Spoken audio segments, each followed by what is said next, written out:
Hello everyone, welcome to my YouTube channel Study from Nana। ये video में हम आपको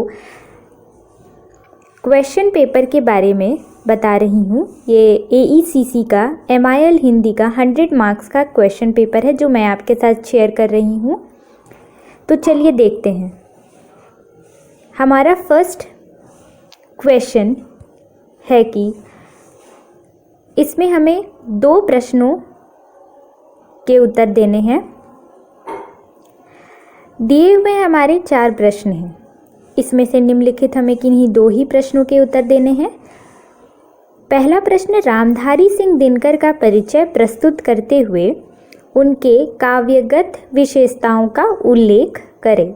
इसमें हमें रामधारी सिंह के जीवन परिचय और उनके काव्यगत कुछ विशेषताएं जो होंगी उसके बारे में लिखना है।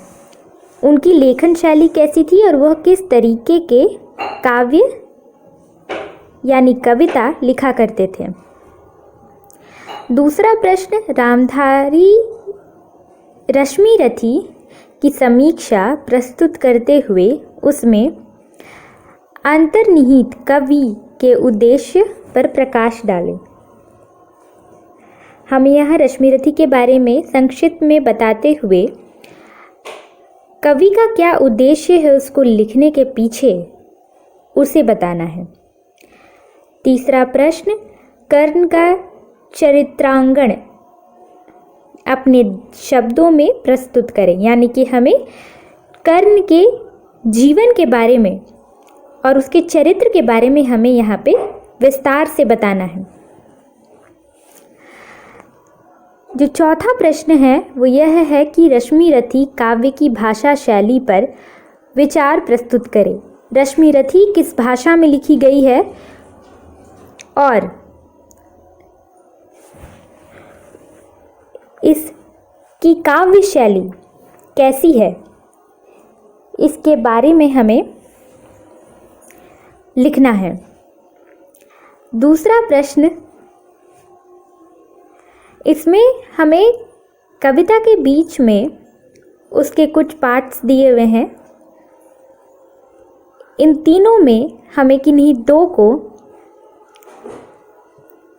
की व्याख्या करनी है। पहला, 2 न्याय अगर तो आधा दो, पर इसमें भी यदि बाधा हो तो दे दो केवल 5 ग्राम, रखो अपनी धरती तमाम, हम वही खुशी से खाएंगे, परिजन पर असी ना उठाएंगे। उदाहरण के तौर पे मैं आपको बताती हूँ। यहाँ इस पहले प्रश्न में यह जो काव्य का भाग दिया हुआ है उसमें श्री कृष्ण जब दुर्योधन के पास जाते हैं पांडवों के अर्जी लेकर के कि देना है तो आधा न्याय दीजिए और अगर उतना भी नहीं दे सकते तो आप हमें केवल 5 ग्राम यानी 5 गांव दे दीजिए, हम उसी में अपना जीवन व्यापन कर लेंगे। पर जैसा कि सबको पता है कि दुर्योधन तो सुई मात्र जमीन भी देने के लिए तैयार नहीं था। तो इस तरीके से हमें विस्तार पूर्वक इस काव्य के भाग की व्याख्या करनी है और बाकी भी उसी प्रकार है।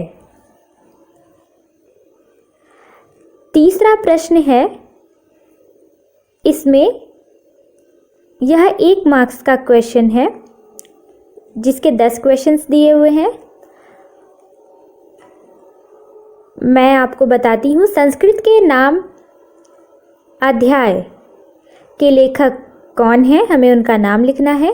दूसरा प्रश्न है, दिनकर को ज्ञानपीठ पुरस्कार किस रचना पर मिला था, हमें उस रचना के बारे में लिखना है।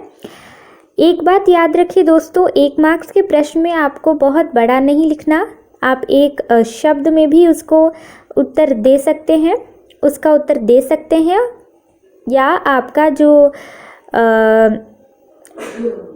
उत्तर होगा वो एक ही सेंटेंस का होना चाहिए।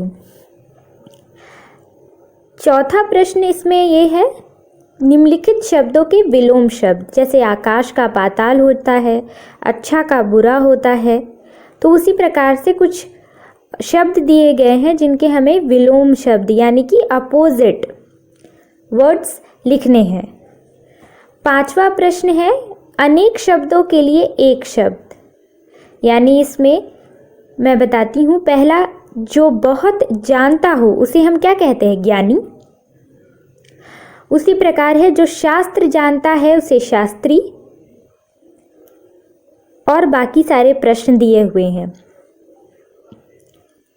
छठा प्रश्न होगा, दिए गए शब्दों के एक एक हमें पर्यायवाची शब्द लिखने हैं, यानी कि उसे एक और दूसरे नाम से क्या पुकारते हैं हमें वो लिखना है। जैसे देवता को हम भगवान भी कहते हैं, पुत्र को हम बेटा भी कहते हैं, पर्वत को हम गिरी भी कहते हैं, इस प्रकार से। तो मैं यहाँ कहूँगी कि आप कम से कम एक शब्द के 2 पर्यायवाची याद रखें, वो काफ़ी ज़्यादा ज़रूरी होता है। आपको एक नहीं आ रहा हो तो आप दूसरा लिख सकते हैं। 7वें प्रश्न पे आते हैं। इसमें लिखा है, शिक्षा का उद्देश्य। इस प्रश्न पर हमें निबंध लिखना है जो कि 20 मार्क्स का होगा। तो आप याद रखिए कि आपको काफ़ी ज़्यादा बड़ा भी नहीं लिखना और काफ़ी ज़्यादा छोटा भी नहीं लिखना। आप पर्याप्त मात्रा में लिखें और आपकी राइटिंग स्पीड ज़्यादा होनी चाहिए, क्योंकि हिंदी के प्रश्न को लिखते लिखते, उसके उत्तर लिखते लिखते काफ़ी ज़्यादा समय लग जाता है। 8वां प्रश्न है, संक्षेपण करें, यानी कि ये जो पैराग्राफ दिया हुआ है यहाँ पे, उसका हमें एक शॉर्ट डिस्क्रिप्शन लिखना है, यानी इसे छोटे फॉर्म में लिखना है, बहुत ही कम शब्दों में, हम समरी कह सकते हैं। तो ये थे क्वेश्चंस MIL हिंदी के, जो कि 100 मार्क्स के होते हैं।